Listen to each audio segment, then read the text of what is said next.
অন্তিম পর্বের দ্বারপ্রান্তে পৌঁছে গেছে চ্যাম্পিয়ন্স লিগ। পয়েন্ট টেবিলের প্রথম 8টা দল সরাসরি রাউন্ড অফ 16-এ খেলার সুযোগ পাবে, আর টেবিলের 9 থেকে 24 নম্বর পর্যন্ত দলগুলো একে অপরের সাথে প্লে অফ খেলে এখান থেকে 8টা দল যাবে শেষ 16তে। এখন পর্যন্ত প্রতিটা দল খেলে ফেলেছে 7টা করে ম্যাচ। এর মধ্যে শেষ 16 নিশ্চিত করে ফেলেছে বার্সা আর লিভারপুল।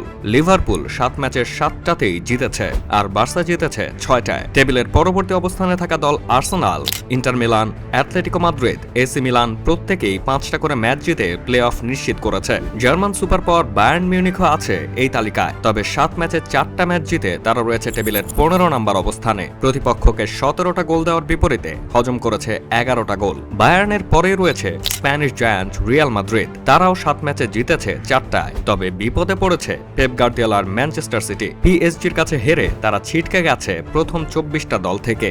7 ম্যাচে মাত্র 2টা জিতেছে ম্যান সিটি। সিটিকে টেবিলের 25 নম্বরে পাঠালেও 22-এ থাকা পিএসজির এখনও নিশ্চিত হয়নি প্লে অফ। আগামী 29 তারিখ লিগ রাউন্ডের শেষ পর্বের ম্যাচ অনুষ্ঠিত হবে।